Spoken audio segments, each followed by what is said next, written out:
Contexto Digital. Día de Contexto Digital con Luis Hernando Gallardo. Bienvenido, Luis Hernando, ¿cómo estás? Buenos días. Ana Marcela, muy buenos días. Pues hoy vamos a platicar acerca de cómo adoptamos la tecnología por las generaciones o entre las generaciones. Y sabemos que hoy el proceso de adopción de las tecnologías ha sido tan acelerado en los últimos años que por primera vez ha logrado permear en prácticamente toda la población. Sin embargo, aún existen diferencias significativas entre cada segmento para el acceso y uso de estos dispositivos. Me gustaría empezar por identificar cada una de esas generaciones en respectivas en su temporalidad o sus años de nacimiento. Y la primera de ellas es la generación del silencio, que se conoce por ahí de la gente que nació en el 1925 a 1945, hoy son mayores de 70 años y que prácticamente los marcó la Segunda Guerra Mundial y la Gran Depresión. Esta generación pues ahorita está considerada o está identificada por ser una población con características laborales muy homogéneas, uniformes, sobre todo está muy adaptada al tema de las estructuras organizacionales jerárquicas en cuestión de la parte laboral y las disciplinas, ¿no? La segunda generación es la de los baby boomers, que esta comprende del 46 al 64, que estamos hablando de edades actuales de 51 a 70 años de edad. A ellos los marcó la Guerra Fría y obviamente pues están muy orientados al tema de buscar las decisiones consensuadas, enfatizar el trabajo en equipo, evitar conflictos y sobre todo van orientados muy a resultados. Y empezamos con las generaciones ya, las llamadas generaciones X, que es en la generación del 65 al 79, donde están los individuos con edades de 35 a 50 años, en la cual estos se identifican por ser progresistas e individualistas, emprendedores, ambiciosos y competitivos, muy programáticos y muy autónomos. Esta generación se le acuñó el término por los workaholics o adictos al trabajo y buscan ascensos internos, están enfocados al reconocimiento y sobre todo se sienten muy cómodos con las relaciones a través de las redes sociales.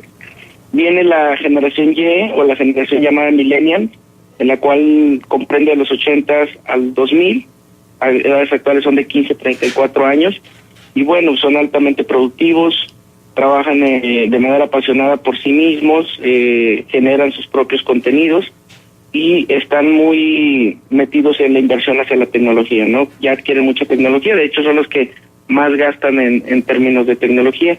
Y por último tenemos a la generación Z, que es a partir de los 2000, que la edad actual oscila entre los 13 años, y que estos individuos son considerados como multitask, como multitareas, usan de manera masiva las redes sociales y los dispositivos móviles, tienen muy poca comunicación verbal y su contacto es casi 100% virtual con desconocidos y prácticamente están conectados de manera permanente a los medios electrónicos. Esta generación X, si retomamos el tema de la generación X, ahorita se está moviendo en el contexto, o bueno, nació cuando se les puso por primera vez una computadora y empezaron a usar las primeras herramientas ofimáticas como el Word, el Excel, el PowerPoint, y ahorita están metidos en un 81% en Facebook, un 57% en el navegador de Google, un 54% en YouTube y un 48% en Twitter. Más o menos ahí en esas redes sociales o en esas tecnologías se está moviendo esta generación X. La generación Y, que son los millennials o llamados nativos digitales o generación del MTV, aunque ya llevan en el último lapso del MTV, pero también se les ha clasificado con esa definición, están ahorita prácticamente en Facebook con un 88% de uso, prácticamente se pasan un 72% en YouTube y andan por ahí de navegando en Google con un 69%, están en un 59% en Twitter y en Instagram en un 34%. La generación Z, que es la que nace a partir del 2000 y que hablamos que anda oscilando arriba de los 13 años, ellos están prácticamente ahorita metidos el 81% en redes sociales. Sin embargo, se han salido de Facebook, están abandonando esta red, pues porque se topan a los papás, ¿no? Y es muy incómodo ellos estar ahí lidiando con el papá y que ellos estén viendo. Entonces están corriendo a otras redes sociales como Whisper, Snapchat o Secret, donde ellos están generando su comunidad un poquito más privada. En cuestión de los dineros, vemos que la generación Z gasta alrededor de 2,800 pesos en compra de smartphone y prácticamente alrededor de 91 pesos pagan para estar conectados, para tener conectividad Wi-Fi o BAM dentro de sus dispositivos. La generación Y, que es la de los millennials, anda alrededor del 86% en el uso de las redes sociales, y la inversión de sus dispositivos electrónicos que los conectan a la red es alrededor de 3,136 pesos. La generación X, que es la de 31 a 50 años, está gastando alrededor de 4,900 pesos, que es la más invierte, ¿no? ¿Por qué? Pues porque es la que ahorita tiene el poder adquisitivo y es la que compone esa franja de clase media baja que tiene un trabajo y que requiere su conectividad como parte de su empleo, su vida cotidiana. Ahora, ¿qué tan difícil es empatar unos con otros? Porque luego pareciera que también se van haciendo burbujas, ¿no, Luis Fernando?, en ámbitos educativos o laborales, y entonces entre generación X tienen unos mecanismos de adaptación a la tecnología muy similares, o estas herramientas que usan todos muy similares, y luego entre millennials las suyas, pero luego el conflicto empieza cuando hay que tender puentes, imagínate, entre millennials y baby boomers, y se empieza a hacer esto más complicado. ¿Cuáles plataformas están siendo como más transversales? ¿Tienes datos?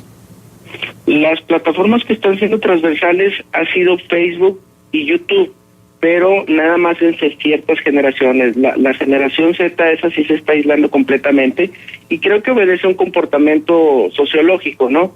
Antes de la existencia de las tecnologías, se segmentaban de alguna manera esas generaciones, o sea, los abuelos, los hijos, los padres, la gente joven, y que obviamente esa interrelación humana pues se sigue significando todavía con la tecnología. Sin embargo, por ejemplo, la gente de 70 y más, que ya está en redes sociales, se está aproximando más con sus hijos, que son la generación de los millennials, a través de estar al pendiente de cuál es su día a día. Pero los que sí están marcando un comportamiento completamente distinto y se están aislando, como bien dices tú, en una burbuja, es esa generación Z, que los chicos, incluso hay ya patologías de que si no tienen una televisión o no están conectados a internet, generan comportamientos sociales muy, muy destructivos, ¿no? Lo hemos visto ya desafortunadamente con tragedias asociadas a las redes sociales y otro tipo de cosas en meses anteriores.